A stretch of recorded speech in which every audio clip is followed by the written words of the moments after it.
On Friday, March 3, 4 U.S. citizens were kidnapped after a brazen attack, carried out by multiple gunmen in the northern Mexico border city of Matamoros.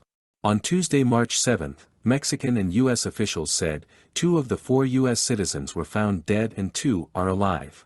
Mexico's Security Secretary identified the surviving Americans as Latavia, Tate McGee and Eric James Williams. Earlier, CBS News learned the other 2 Americans were identified as Zindell Brown and Shade Woodard. U.S. officials previously confirmed that a Mexican citizen was killed in the initial attack. Mexican federal and state officials escorted the 2 surviving Americans to an international bridge at the U.S.-Mexico border. The Attorney General in Tamaulipas, the state where Matamoros is located, confirmed in a tweet posted March 7 afternoon. The 4 Americans traveled to Matamoros, across from Brownsville, Texas, on Friday, March 3, in a white minivan with North Carolina license plates, the FBI said. The agency's San Antonio Division office said in a statement, March 5, that the vehicle came under fire shortly after it entered Mexico. Here is what else we know so far about the case. What footage and photos from the scene show. A video posted on Twitter, on Friday, March 3, appears to show the moment the Americans were kidnapped.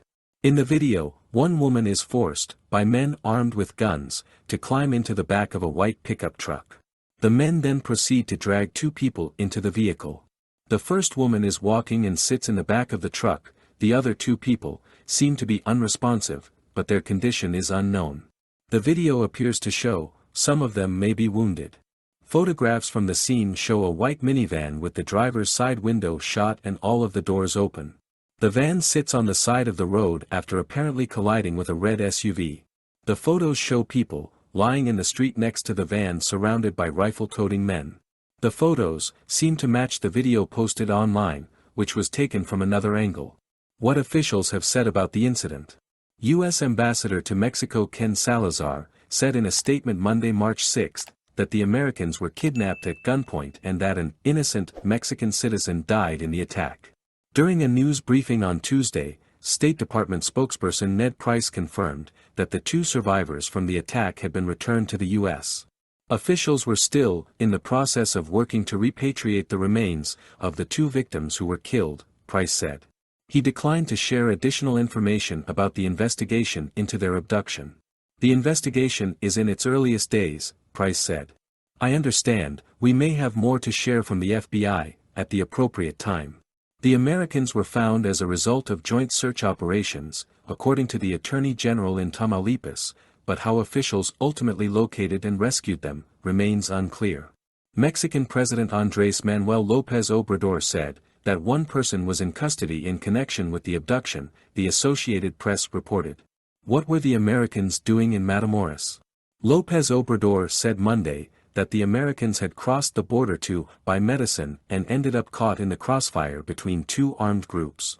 Zelandria Brown, of Florence, South Carolina, told the Associated Press she'd been in contact with the FBI and local officials after learning that her younger brother, Zindell Brown, was one of the 4 victims. Zelandria Brown said Zindell Brown, who lives in Myrtle Beach, South Carolina, and 2 friends were with a 3rd friend, who was going to Mexico for tummy tuck cosmetic surgery. Zelandia Brown said the 4 knew of the dangers in Mexico, and Zindell kept saying they shouldn't go. The U.S. State Department's travel advisory for Tamaulipas state warns U.S. citizens not to travel there. However, being a border city, U.S. citizens, who live in Brownsville or elsewhere in Texas, frequently cross to visit family, get medical care or shop. It's also a crossing point for people traveling to other parts in Mexico. For years, a night out in Matamoros was also part of the two-nation vacation for spring breakers flocking to Texas' South Padre Island. But increased cartel violence, over the past 10 to 15 years, has frightened away much of that business. What is behind the violence in Tamaulipas? The state of Tamaulipas is the stronghold of the Gulf Cartel, one of the oldest and most powerful of Mexico's criminal groups. But the cartel has lost territory and influence in recent years to its rivals, according to the think tank Insight Crime. On Friday, March 3, the U.S. consulate issued an alert about violence in Matamoros and local authorities warned people to shelter in place. The alert also reminded U.S. citizens that this particular part of Mexico is a Level 4 "Do Not Travel," which is the highest warning in the U.S. State Department's travel advisory system. The consulate in Matamoros has posted at least 4 security alerts since February 2020, warning of drug cartel violence, crime, kidnappings and clashes involving armed groups. 3 U.S. siblings disappeared near Matamoros in October 2014, and were later found shot and burned. They had disappeared 2 weeks earlier, while visiting their father in Mexico.